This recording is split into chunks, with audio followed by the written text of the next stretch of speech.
여러분 안녕하십니까? 자, 이번 시간에는요 진도별 모의고사 제7회 문제를 풀어보겠습니다.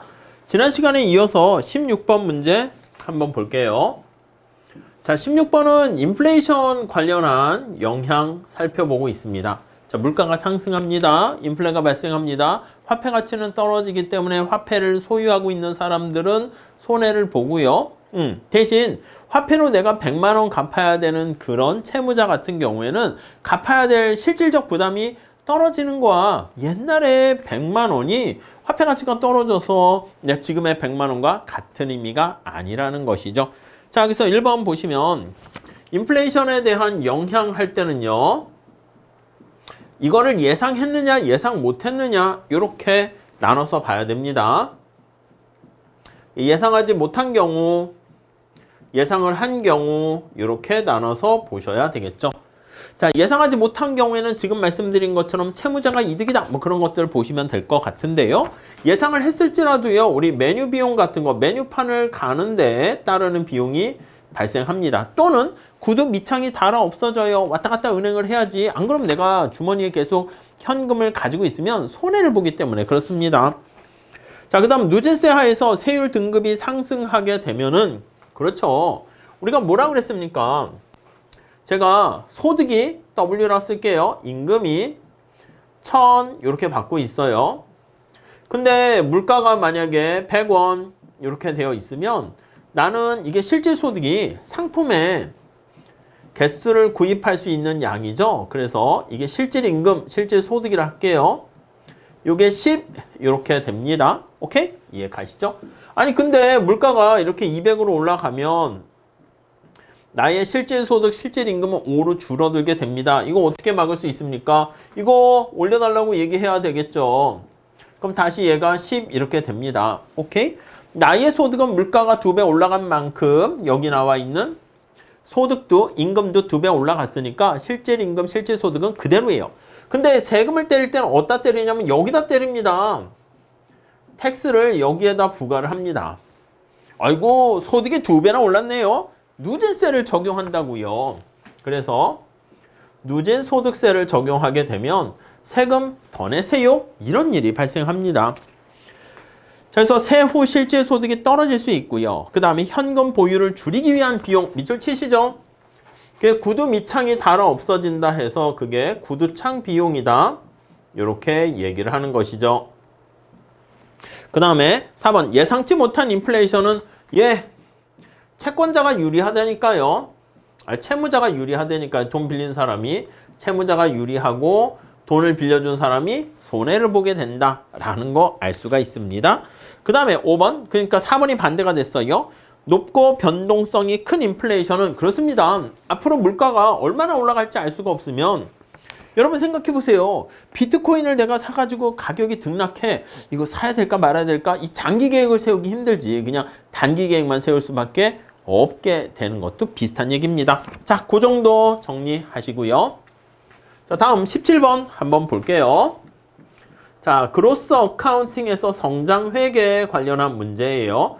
이게 자주 출제가 돼가지고요. 문제를 좀 많이 넣습니다. 자, 거기 보시면 총 생산함수가 Y는 A가 이제 기술 진보 이런 게 반영되어 있는 총 요소 생산성. 자, K의 0.4승이고요. L의 0.6승이고요. 이렇게 돼 있습니다. 여러분 이거 변화율로 바꿔주셔야죠. 그러면 국민소득의 증가율은 A의 증가율에다가 더하기 여기 0.4와 0.6이 가중치 역할을 하는 거 알고 계시죠? 그래서 K의 변화율 더하기 0.6 해가지고 L의 변화율 이렇게 돼 있습니다. 오케이? 이해 가시겠죠? 자, 그래서 거기 보시면 총 생산 증가율이 0.02. 이 0.0이라고 계산해도 되고요. 아니면 곱하기 100을 해서요. 2% 숫자 2가 더 편하지 않습니까? 2%를 할게요. 솔로 잔차가 이게 바로 솔로 잔차가 되겠습니다. 오케이? 0.05 5% 이렇게 되고요. 자, 노동 투입 증가율이 인구가 줄었나 봐요. 이게 마이너스야, 마이너스. 마이너스 0.08, 마이너스 8%라고 할게요. 자, 그랬을 때 요 자본 투입의 증가율이 얼마가 되냐? 요 계산하는 거죠. 요거 그냥 좀 숫자가 뭐 이렇게 하면 좀 지저분하진 않죠. 0.0 뭐 이렇게 하면 복잡한데. 그래서 계산하시게 되면 0.045 해서 4.5% 이렇게 되는 거 알 수가 있겠습니다. 자, 그 정도 정리하시고. 자, 다음 18번 나와 있습니다. 자, 우리가 보통 간단한 솔로 모형 할 때는요. 원래 이렇게만 나와 있죠. y는 2, k에 0.5 이렇게 있고요. 노동에 0.5 이렇게 보통 있습니다. 그래서 우리가 1인당 표현할 때요. 1인당 표현할 때 L로만 나눠가지고요. 소문자 Y로 표현하면 2, 요거 L분의 K 해서 0.5 이렇게 해서 소문자 0.5 이렇게 표현을 하는 거죠. 오케이? 자, 그런데 만약에 생산함수가 여기 나와 있는 것처럼 2, K에 0.5, L에 0.5인데요. 효율 노동 해가지고요. 2에 0.5가 여기 또 이렇게 들어가 있는 거야. 아니, 여러분 생각해봐. 노동자가 증가하게 되면 노동자들에게 제공하는 컴퓨터나 이런 게 필요하단 말이지. 그래서 자본이 필요합니다. 그래서 우리가 이렇게 얘기하죠. 1인당 자본 표현할 때 요거 표현할 때 인구 증가율, 감가상각률 이렇게 표현을 한단 말이에요. 이해 가시겠죠? 자, 그런데 만약에 요게 이제 노동의 효율성을 높이는 기술 진보가 발생하게 되면 여러분 10년 전 컴퓨터 가지고 일을 하라 그러면 잘 할 수 있겠습니까? 아니, 기술 발전이 워낙 빠르게 되니까 컴퓨터를 새로 바꿔줘야 돼. 그러니까 이게 인구가 증가하는 거랑 같은 의미가 됩니다. 동일한 의미가 돼요. 무슨 말씀이겠습니까? 사람이 더 필요로 한다? 그만큼 컴퓨터 새로 더 추가해야 됩니다. 근데 컴퓨터가 마모가 10년 동안 쓸 수 있는 게 이제 워낙 기술 발전이 빨라지니까 5년이면 감가상각 돼가지고 폐기 처분해야 된다? 그러면 10년 동안 2대 컴퓨터가 필요한 거 아니겠습니까? 그러니까 마모가 되는 감가상각 그거랑 같은 느낌인데 인구 관련한 노동 관련한 뭔가 효율성을 높이는데 자본이 필요하다. 그러니까 기술 진보가 발생하게 되면 얘가 소문자 Y로 쓸 때 요거를 어떻게 쓸 거냐면 여기서 말하는 Y는요. L분의 Y 이게 이제 Y가 되는 건데 우리가 이제 표현 방식을 괜히 더 복잡하게 하면 약간 힘들어 보이기 때문에 여기서 Y는 L2분의 Y 이렇게 되는 거야. K도 마찬가지고요. 자, 그래서 여러분들은 여기 말하는 K는요. 효율 노동자를 그냥 노동으로 표현하게 되면 그래서 여기 자본이 필요하고 감가상각에다가 여기 기술 진보와 관련한 G가 들어간다. 이렇게 보시면 되겠습니다. 이렇게요. 나머지는 그냥 똑같아요. 자, 그리고 거기 보시면 우리가 주관식으로 해서 뭐 하는 건 아니니까 객관식으로 그냥 포인트만 보시면 될 것 같은데 자, 거기 보시면 1번에 유효노동 한 단위당 자본량 이거 유효노동 한 단위당 자본량 이게 어떻게 되는 거냐면 K는 K인데 유효노동 한 단위당 자본량 이겁니다. 얘도 장기에서는 변화율이 어떻게 됩니까? 라고 하면요. 얘는 빵이 된다. 이렇게 보시면 되겠습니다. 자, 그래서 0이 되는 건 맞고요. 총 생산량. 여러분, 여기에서 우리가 효율 노동이 아닌 여기에서 우리가 나타내게 되는 총 생산의 증가하는 크기는 어떻게 됩니까? 라고 하면요. 인구 증가율하고 똑같다니까.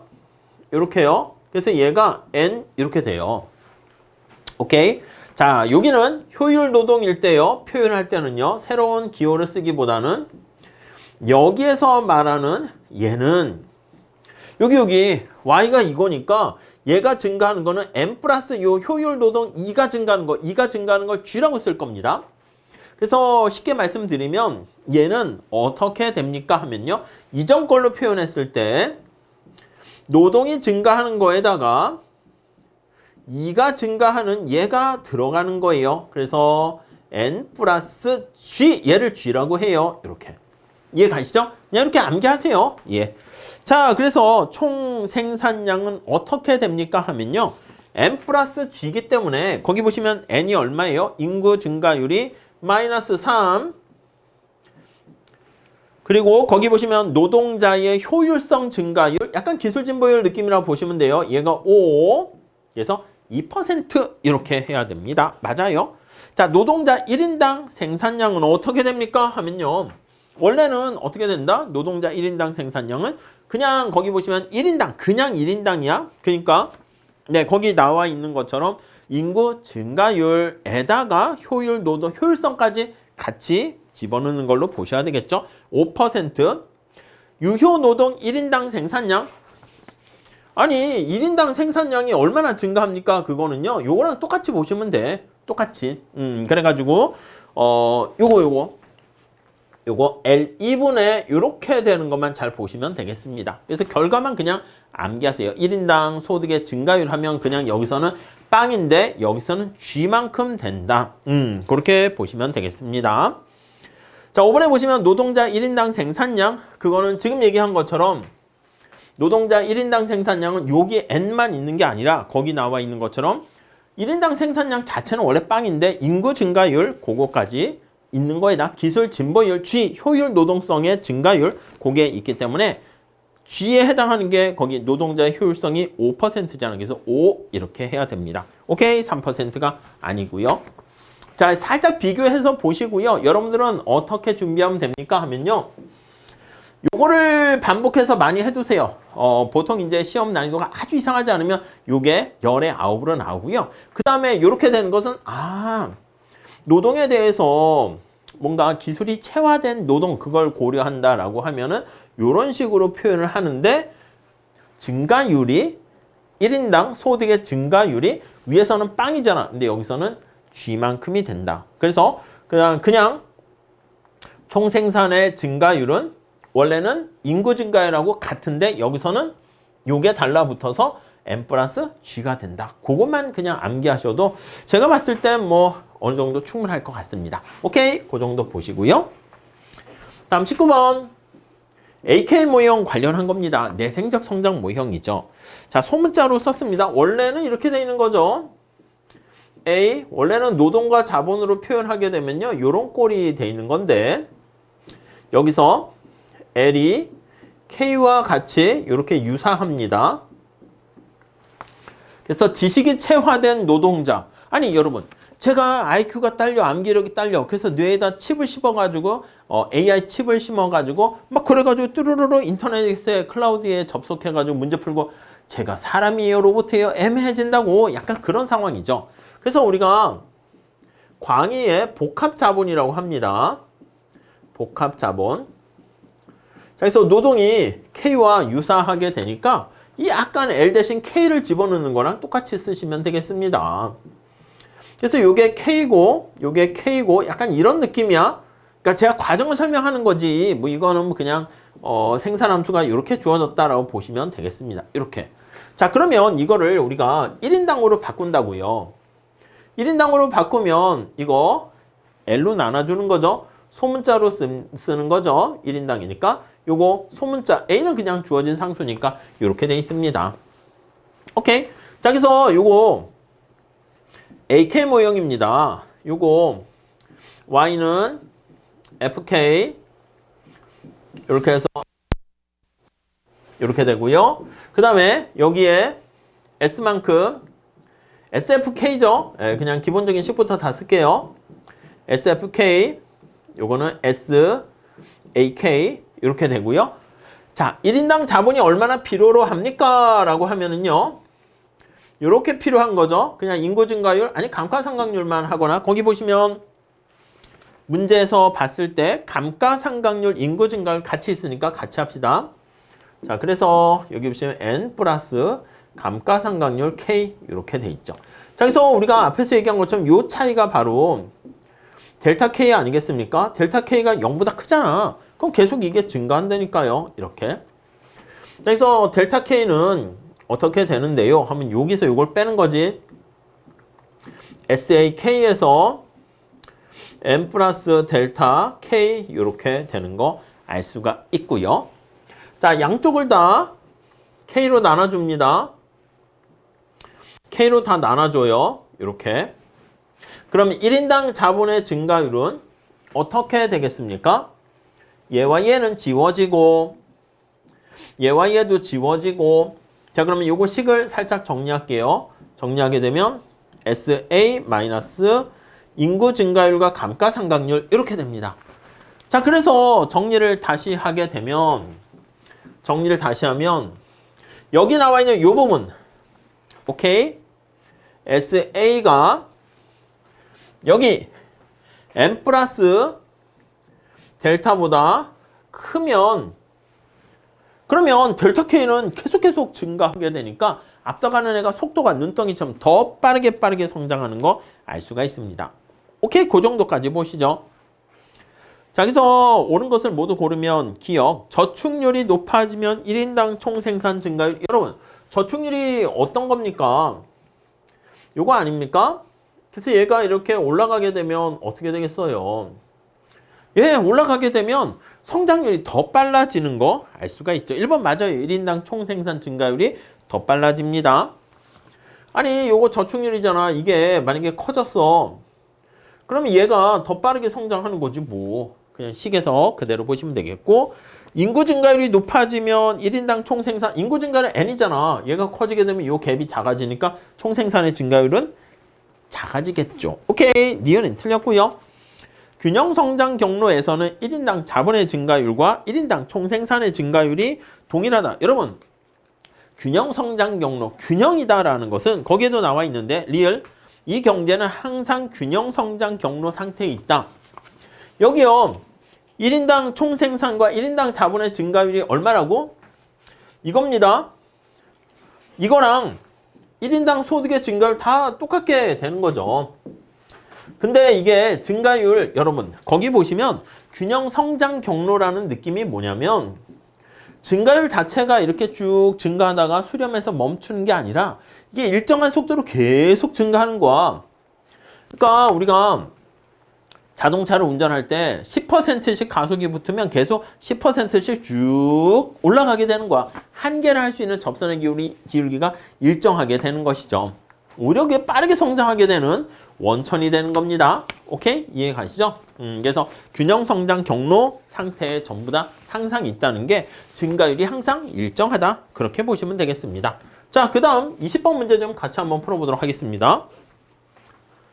자, 어떤 경제에서 필립스 곡선과 중앙은행의 손실함수가 다음과 같이 있습니다. 필립스 곡선은 중앙은행의 제약 조건으로 작용하게 되고, 그치 여러분, 중앙은행 입장에서는 여기가 실업률이고 인플레이션율이 있으면 필립스 커브가 이렇게 있습니다. 요 안에서 선택하는 거죠. 왜 제약 조건이에요? 아니, 우리가 소비자가 물건 살 때 XZ 많이 살려고 그러면 YZ를 줄여야 되고요. YZ 살려고 그러면 XZ를 줄여야 되잖아. 트레이드 오프 관계가 있죠. 마찬가지야. 중앙은행이 인플레를 잡으려고 하면 실업률을 포기해야 되고, 실업률을 잡으려고 하면 인플레이션을 포기해야 되는 그 상충 관계가 여기 담겨져 있는 거예요.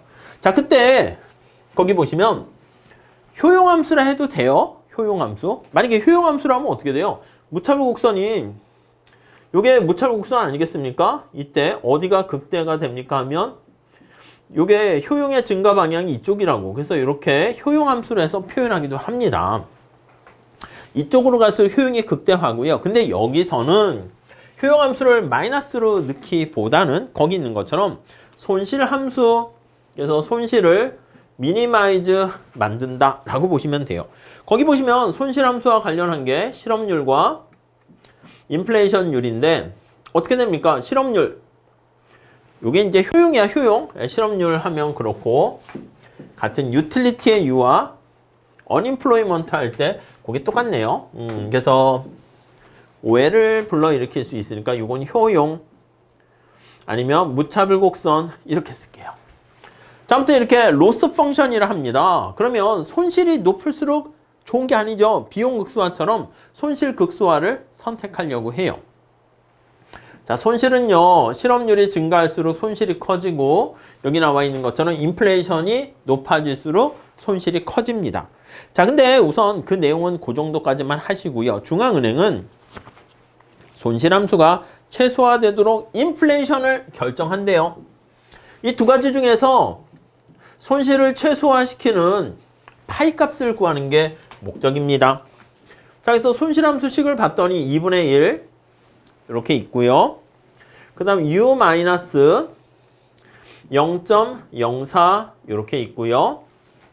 더하기 2분의 1 파이 이렇게 있고요. 빼기 0.02의 제곱 이렇게 되어 있습니다. 오케이? 자, 그런데 지금 관심사가 인플레이션율이 관심사가 돼. 그래서 여기 나와 있는 식을요 다 인플레이션으로 바꾸려고 여기 파이 있죠? 얘를 좀 제거하려고 합니다. 인플레이션율로. 이거를 집어넣을 때 거기 필립스 커브가 제약 조건이 돼. 자, U는 어떻게 됩니까? 자연 실업률에다가 마이너스 파이 마이너스 파이 2. 이건 이제 어떻게 예상하는가 하니까 상수 취급하시면 될 것 같습니다. 이해 가시죠? 요거 식을 다시 정리하면 2분의 1 가로를 좀 크게 써야겠네요. 얘가 들어가는 거야. UN 마이너스 파이 마이너스 파이 그냥 다 이거 풀어버릴까요? 가로 빼버리면 파이 플러스 파이 2 마이너스 0.04 이렇게 하면 뭐 대가로 쓸 것까진 아니네요. 더하기 2분의 1 파이 마이너스 0.02. 자, 요거를요 제곱이기 때문에 제곱으로 돼 있는 요걸 미분하기가 좀 낯서신 분은요 그냥 이거를 직접 정리하세요. 파이의 제곱 해가지고 구하는 거 있잖아. 2개 곱해서요. 그렇게 해도 되고, 만약에 요 미분하는 거 간단한 거 살짝 되어 있으면, 자, 파이로 요거 로스 펑션을 미분해서 제로로 놓을 겁니다. 자, 여기 보시면 파이 앞에 여기 보시면 2분의 1 담겨 있네요. 그래서 마이너스 2분의 1 따라오게 되고요.